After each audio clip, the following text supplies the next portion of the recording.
Today, we'll be editing one of humanity's biggest fears. Agile! You might ask, but Kazmi, how do you plan to edit a piece of paper? Right? Here comes the greatest story I have ever made.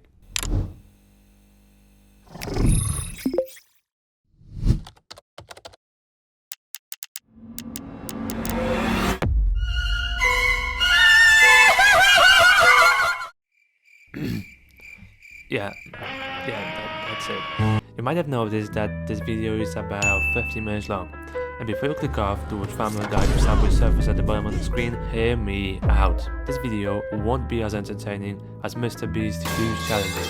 I'm not gonna take you through an awesome jungle journey and give you 5 millions at the end. Instead, I'm gonna show you the After Effects techniques I use to make animations that end up in people's inspiration boards. Which name's in the script? Oh, yeah, the classic. So, without further ado, let's get it.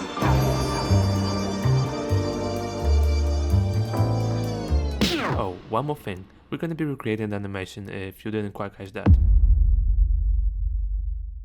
So the original idea was to get to a point where I could show the application, right? So I came up with this story. He's opening his iPhone, checking the wallet application, and then going into the wallet application. His balance is $26, and then he searches on Safari, how do I make more money? And the result is, try looking for a job, here's something that might interest you. And there's the job application, right? And just a flight reaction because it seemed cool. So yeah, that's it.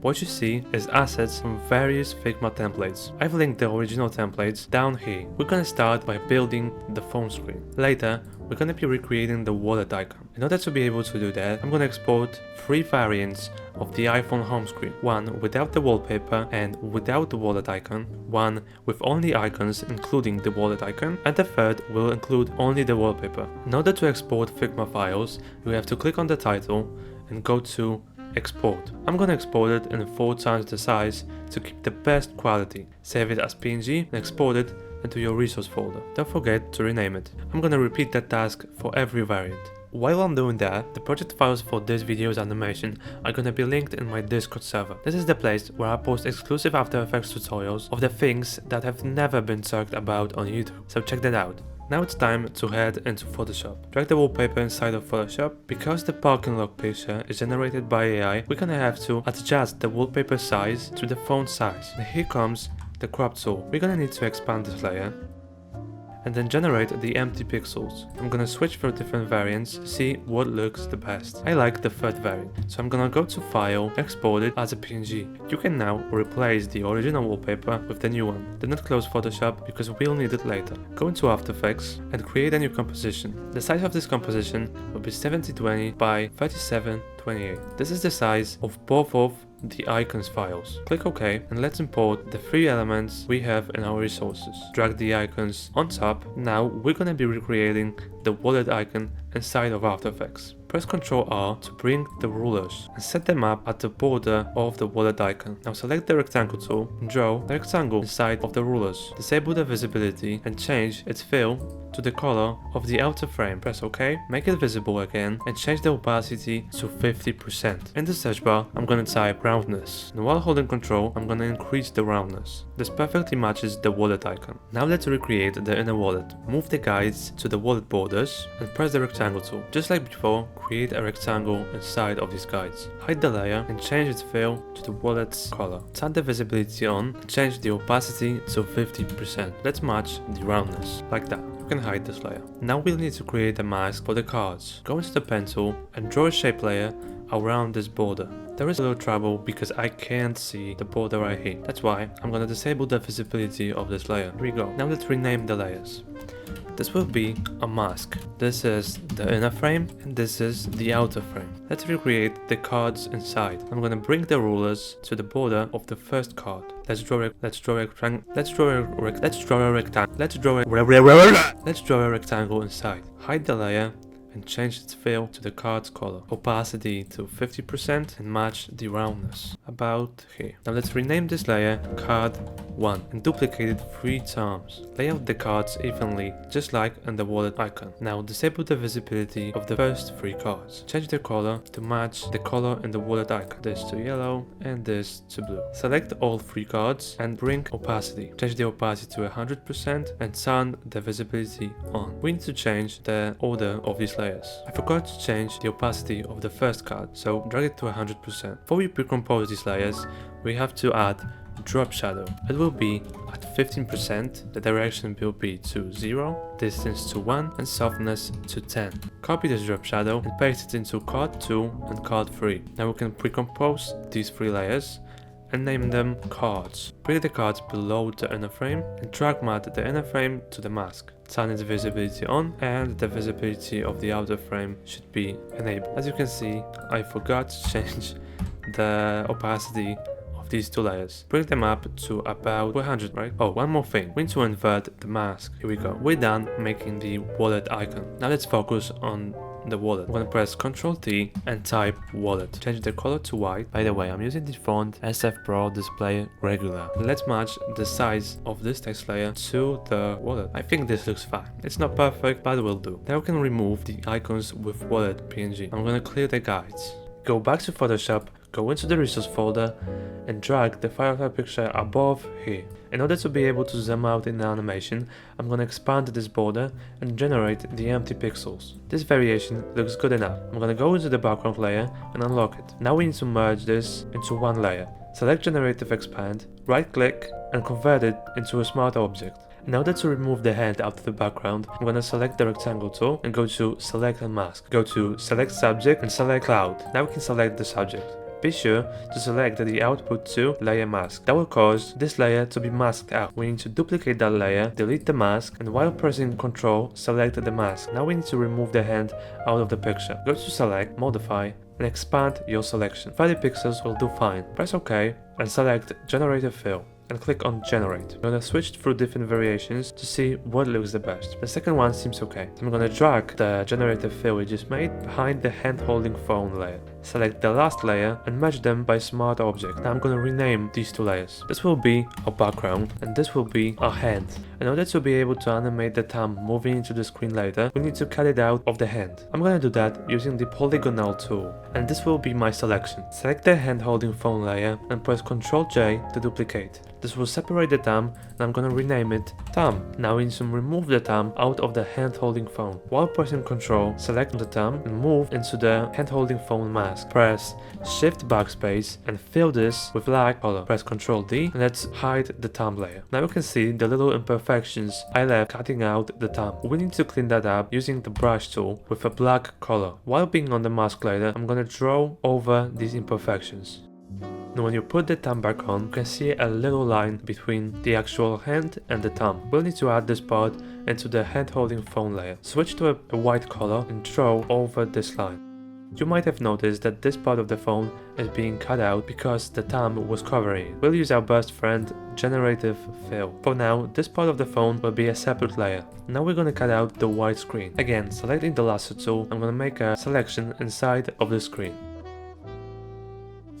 This is my selection. Go into the hand-holding phone mask and press Shift Backspace and fill the selection with black color. To be more precise, I'm gonna add a red solid layer and put it behind the hand-holding phone layer. I'm gonna press B for the brush and remove the white parts that are left. This looks perfect. Now we can remove the red solid and turn on the thumb layer. Now I'm gonna merge the phone part we generated with the hand-holding phone and rename this to hand-holding phone. With these 3 layers, I can press Ctrl S and save this as a Firefly picture and in the PSD format. Back into After Effects, I'm gonna create a white solid that is gonna be the size of 1080 by 1920. Pre-compose that layer and name it Output. Go into the output, go to the direction where you saved your Firefly picture and drag it into After Effects. Keep in mind, an import kind, this has to be selected. And select editable layers, and from there you can click OK. Using the Motion Tools plugin, I'm going to extract all the layers out of this composition. I'm going to your first composition and select all the layers that made the phone screen. Press Ctrl X and move them into the output. Attach a null to all of them and rename it Screen Null. And this will guarantee full control over the screen. Scale this down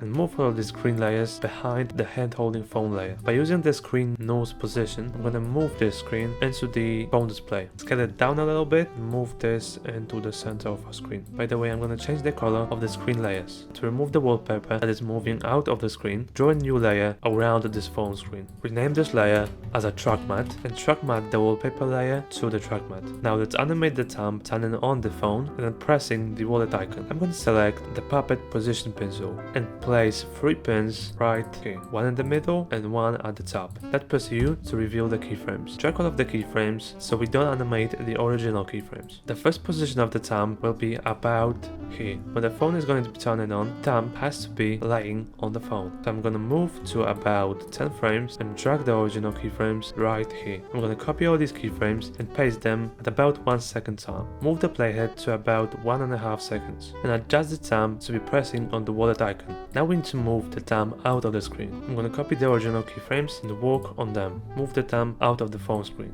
Now let's play this back. I'm going to change my preview resolution to about a half so my PC doesn't blow up. Now let's see how it looks. I'm gonna adjust these keyframes and get back to you in a second. And this is how it looks without any graph. Now let's add some sharpness to this. Select the first 2 keyframe rows and move into the graph editor. Press F9 to use the keyframes and drag this handle to the left. I'm gonna adjust this graph to look like this. Go into these 2 keyframes and select Rove Across Thumb. Let me show you the graph editor. When I ease these keyframes are not being treated as individual ones. They will adjust to the graph of these 2 keyframe rows. So I'm going to select it all again and go to the graph editor. At this point, I'm going to select the plugin flow and select the cubic graph. Let's see. This looks fine to me. The 3 pins that are on the bottom of the thumb are making the movement more stable at the bottom. But still, when you move the playhead, you can see that the thumb is moving out. That's where you have to adjust these pins to match the hand layer. Let's play it again. For the phone turn on animation, I'm going to create a black solid. Scale it down and track mat it to a track mat. Move this black solid behind the hand holding phone layer. I'm actually going to change the color of this layer so it's not fully black. Now we're going to animate the opacity, going from 100 to 0 when the click happens. Adjust the graph to be sharp at the beginning, something like this. Now we need to add an animation to the wallet icon. I'm going to pre-compose all the layers that make the inner wallet. I'm going to call it inner wallet. Move the anchor point to the middle of the inner wallet, and when the click happens, I'm going to animate it going from 100 to 90 to 110. The 2 keyframes on the outer frame will look exactly the same, but the 3rd keyframe we need to scale it way up. Drag the scale to about this size until it covers the whole phone. At the time when the inner wallet animation happens, I'm gonna fade it out, and the same will happen to the wallet text layer. Let's play it. Opacity keyframes are a little bit too slow. I'm gonna move them to this position. Add a custom graph to the scale keyframes. Select all these keyframes, F9, and then move this to the right, and move this even closer to the edge, and move this closer to the edge as well. How about we add a custom graph to the opacity keyframes? Select these keyframes and drag this handle to the left. Now I'm gonna select the 3 keyframes of the outer frame and customize the graph. I'm gonna scale the inner wallet down, and at the 3rd keyframe, let's add a little bit more to the scale. We're gonna drag the 3rd keyframe so the animation plays a little longer, meaning it's gonna be more smooth. Drag the scale up a little, and this is how it looks. Drag the outer frame to the track mat. This is the rough mask of the screen. Now the icon should not move out of the phone. At the time where the scale happens, we need to add the color change animation. Copy the color of the outer frame and add fill. Change the starting color to the color we just copied. Click stopwatch on the color right here. Press U to reveal the keyframes, move this keyframe to the 2nd scale keyframe, and when the animation ends, I'm going to change the fill color to complete white. Copy the graph of these 2 keyframes and paste it into the color keyframes. I'm afraid that my PC won't be able to play it back smoothly when I add the screen texture right now, so we're going to save that for later. Now let's pre-compose the screen layers and call it screen. I'm going to pre-compose all the phone layers, solid, hand holding phone. Having the white solid is unnecessary, so remove that. Now let's add 2 nulls. One of them will be called the hand null and one of them will be called the full null. Let's parent the hand holding phone layer and the screen to the hand null. We need to parent the hand null to the full null and the background to the full null as well. Now we have control over the whole output and the hand itself, and because we pre-composed the hand holding phone, it's gonna hide the rest part of the hand. That's why we need to rasterize it by clicking on this icon right here. I'm gonna scale the full null down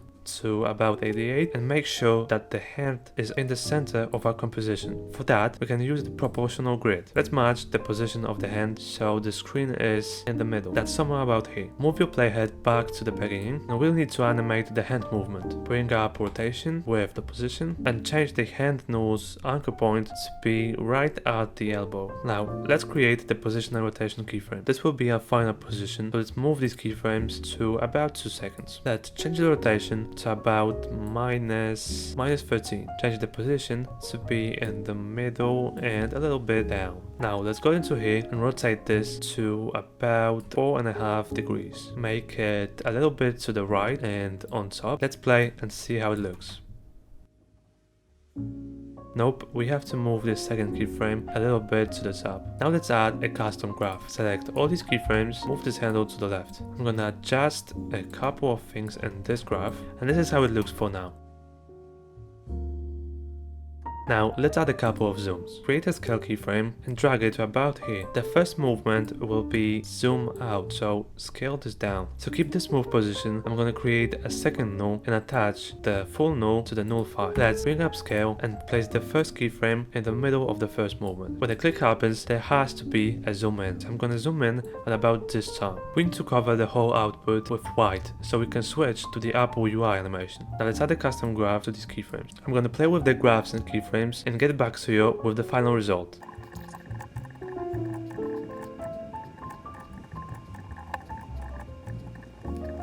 This is how the zooms look. One thing I noticed here, that the phone is not in the best resolution when we scale it up. So go to the screen layer and rasterize that. This will make sure that the screen composition does not play with the quality of the actual layers inside. Now let's add the lens look when the zoom in happens. I'm gonna add a adjustment layer and apply optics compensation. Let's reverse the lens distortion and place the first keyframe to right here, and let's change the field of view value to about 50 when we're fully into the screen. Now let's add a custom graph, something like that, and this is how the parking lot animation looks. At the end of this video, we're still going to be adding the final adjustments, so keep that in mind. Now we're going to start making the Apple UI animations. Back in Figma, I'm going to export all these cards in the PNG format and save the balance file as an SVG file. We'll need to include the ID attribute and uncheck the outline text. I'm going to save it in the resource folder, go back to that file in the file manager and open this with Illustrator. Once we're in the Illustrator, drop down layer 1 and select this circle. Press Ctrl+Shift+G to ungroup these layers. Ungroup the home title and all the layers until we're left with these 4 layers. We won't need the MMOG, so I'm going to delete that. And now select all these files in your output and go to Window, Extensions, and I'm going to use the Overload extension that is going to be linked in my Discord server. Before we push to After Effects, I'm going to create a new composition inside of After Effects. Create a solid layer, pre-compose that layer, and we can call this the Apple UI. Press OK and go into that composition. Now delete the dark gray solid, go back to Illustrator, and now we can push to After Effects. We're gonna attach all these files to one null. I'm gonna import the final project to match the rectangle perfectly. I'm gonna move to the start of the composition and drag it until we can see the card UI.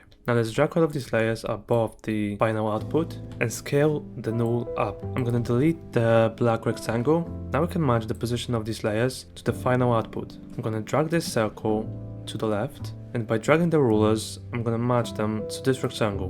Once you're done with that, go to the rectangle tool and create a rectangle inside of these rulers. I'm gonna deselect the stroke color and select the linear gradient. Go into the fill color gradient and change the first color to whitish, not fully white, and the second color to grayish. This color will be fine. Click OK. Now we can drag this handle to the left top corner and this handle to the right bottom corner. I'm gonna change the layer's opacity to 50% and match the roundness of this layer and rename this to Wallet rectangle. Drag the wallet rectangle above the final animation. We can now hide the final animation, we won't need that for now. Change the wallet rectangle opacity to 100%, and I'm gonna drag one of the emojis you can find on my Discord to After Effects. Now place that above the circle, scale it down, and this will look great. You can now change the fill color of the circle to a linear gradient. The color of the circle will be whitish, so change that to near white.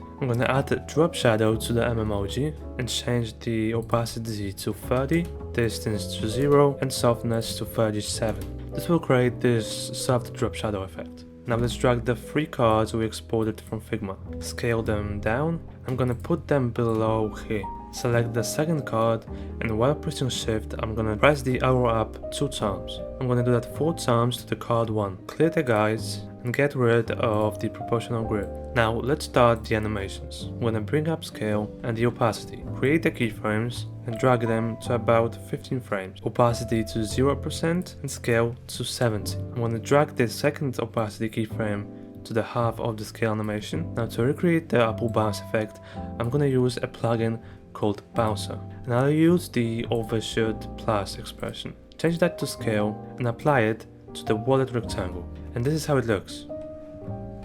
The key advice when it comes to Bouncer is to keep the keyframes we apply the expression on close to each other. So I'm gonna drag the second scale keyframe to about 3 frames after the first keyframe. Now let's play it again. And this looks much better. We're gonna apply the same thing to these 2 text layers. But before we do that, we need to center the anchor point. Press Ctrl-Alt-Home, and just like that, the anchor points in the center of our layers. Copy the scale and opacity keyframes from the wallet rectangle and go to the beginning of your timeline. I'm gonna select these 2 layers and paste the keyframes. Go to the Bouncer plugin and click on Bounce It. Now when we play this, these 2 layers bounce with the rectangle. Now let's focus on the M emoji. We're gonna pre-compose these layers and call them M emoji circle. Center its anchor point to the middle of the circle. Now we can do the same thing we've done with the text layers. Copy the wallet rectangle keyframes and paste them into the M emoji circle. I'm gonna apply the bouncer expression, and now let's play this. I'm gonna delay these layers so they don't come at the same time. If you slow down the final animation, you can see the balance counting up to $26.23. This effect is pretty easy. Go to the balance text layer and click 2 times U. Before we go into the source text, I'm gonna add a slider control. Now while holding Alt, press source text, delete this expression, and attach a pick whip to the slider. Type dot value to fixed, and we need 2 decimal points. I'm gonna type 2. Go to the beginning of the expression and type plus and quotation marks. Inside of the quotation marks, add a $sign. Now when the balance will fade in, I'm gonna add a keyframe. Press U to reveal the keyframes. Change the value of this keyframe to 2336 and go to the point when the bounce effect stops. Somewhere here. Type 2556, and that's our counter effect. I'm gonna disable the final animation. Actually, let's place this keyframe a little bit earlier. And now we need to animate the cards. I'm gonna select all 3 of them and press P. Create your first keyframe and drag the playhead a little bit later. Now we need to drag these layers to the bottom. While having these 3 layers selected, I'm gonna go to the Bouncer plugin, make sure the position property is selected, and press Bounce It. Place these layers when the wallet rectangle comes in. And now when I look at it, we'll need to reverse the keyframes. Select all the keyframes and press right click on one of them. Go to Keyframe Assistant and Time Reverse Keyframes. Drag these keyframes closer to each other. Now we need to stagger these cards. Select all 3 of them again and go to the Motion Tools plugin. Type 2 in the Amount section and select this stagger order. Let's play it back again. Press F4 and track mark these cards to the wallet rectangle. It will automatically turn off the wallet rectangle's visibility, so check that on. Let's see how it looks. I think the timing will look a little bit better when these keyframes will be closer to each other. Now, this is what I'm talking about. And one more thing I forgot about. When the wallet rectangle scales in, there is a size animation right here. So go into the wallet rectangle and search for size. Unlink these values and place your first keyframe. drag this keyframe to about this place and change the width of this rectangle to about 500. Place the keyframe a little later so we can actually see that, and let's drag this keyframe to the beginning. Now add a custom graph to these keyframes like this and track matte the rest of the layers to the water rectangle so they appear when the rectangle is already scaled up.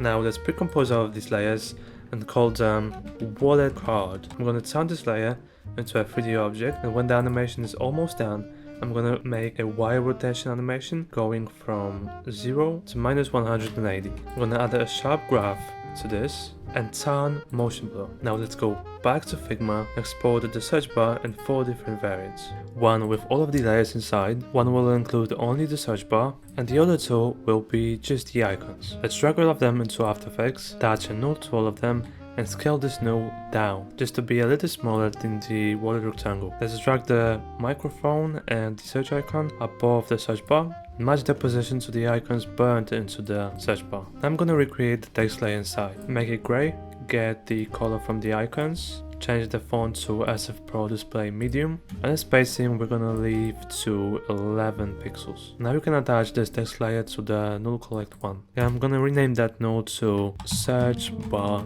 null. Now delete the search bar with all of the icons burned into it, and now we're left with all of these elements. I'm gonna add a typewriter effect to the text layer and change the value so it starts from the word more. The second keyframe will reveal the more word. You can create a still keyframe here, and the fourth keyframe will reveal the whole text layer. Because when you type normally, you don't type in a constant pace. That's why there is a need for these 4 keyframes. Now let's check this out, how it looks.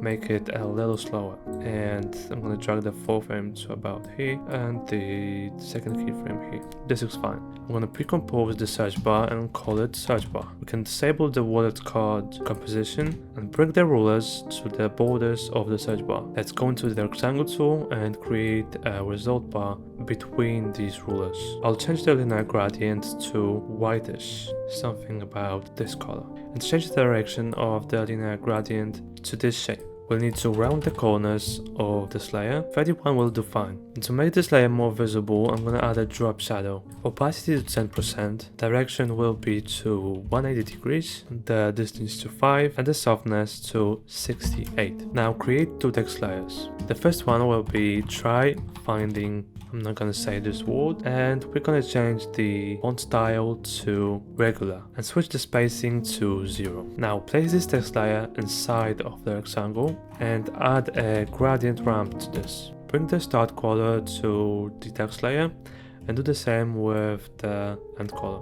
And to recreate the double gradient, I'm gonna swap colors and change the black color to blackish and the white to around here, below white. Let's duplicate that layer and drag this below here. I'll remove the gradient ramp and change the contents of this layer to here is something that might interest you. Change the spacing of this layer to match the first text layer, about here. And now when I look at it, there is a little bit too much space between these text layers. So I'm gonna go to the result rectangle size, unlink these properties and change its height to about here. Position this layer down and this layer up right here. A little bit more down to this layer. Now we can select all 3 layers and drag them so they're closer to the actual search bar. There's a little problem with the gradient position because the gradient actually does not lock to the position of the text layer. So I'm gonna move these colors to about here. When it comes to the text animation, I'm gonna use Text Evo. Add a Text Evo effect and expand transform, position, and drag this layer down. Change the opacity to 0% and expand the style. And the blur effect will start from 15 on X and 15 on the Y-axis. Go into the change based on modes and change it to words. Select the Text Evo and go to the Text Evo panel again. We'll need to copy this Text Evo and paste it into the second text layer. Expand the keyframes of these layers and drag the second layer closer to the first one. So when the first one ends, the second should start. Now let's pre-compose this layer and call it the result bar. Now you can turn this result bar off, turn the wallet card on, and we're gonna make the rotation switch. The wallet card needs to be facing us at 90 degrees. When I switch the blue off, you can see that this point is right here. I'm gonna cut the wallet card right here by pressing Ctrl-Shift-D. I'm gonna key rotation animation. Place this keyframe to the end of the Y rotation animation on the wallet cards, and the keyframe we're gonna be starting with will be 180 degrees. We need to copy the graph of the wallet cards animation. I'm gonna use motion tools and paste it into the search bar. At the moment where I cut the wallet card, I'm gonna cut the search bar. Now remove the first part. Turn on blue on the search bar and let's see how the transition looks. This looks clean. When the typewriter effect ends, we need to change the position of the search bar. Press P on the search bar and place your first keyframe. Go forward a couple of frames and change the position to be more to the top. Apply the bounce effect. Bring the last keyframe a little bit closer.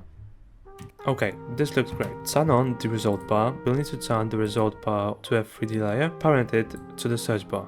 And now when we play it back, the result bar moves with the search bar. Let's fade it in at the start of the position movement. Now I see that I made a little typo in the first sentence, so I'm gonna go to the result bar, change it to this sentence and drag this about here.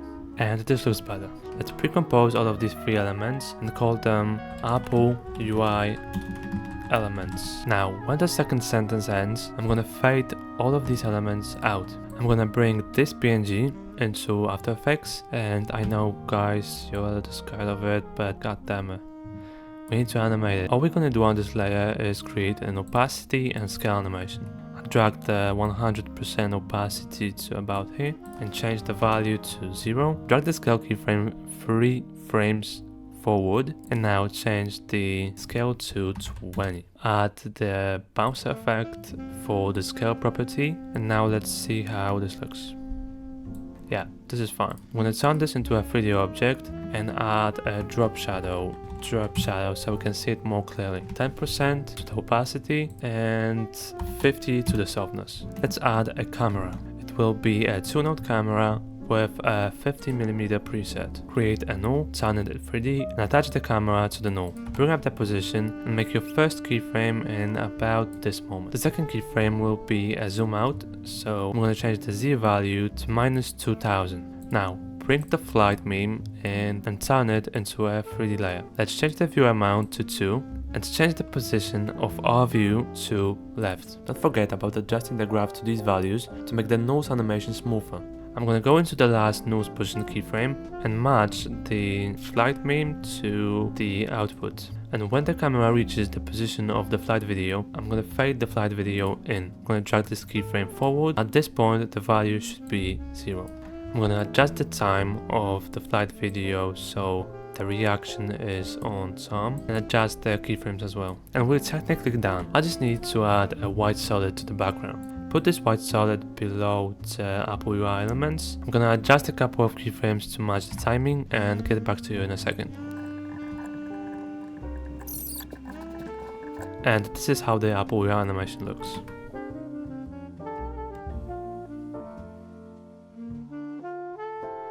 Now that we're done with the Apple animation, we can create a transition between the parking lot picture and the Apple UI. I'm going to disable the Apple UI visibility and move at the point where we're fully into the screen. That's about here. Drag the Apple UI layer to our playhead and turn on the visibility. Now let's see how the transition looks. We're done with the animation, but there are still a couple of adjustments we need to make. First, we're going to focus on the screen texture.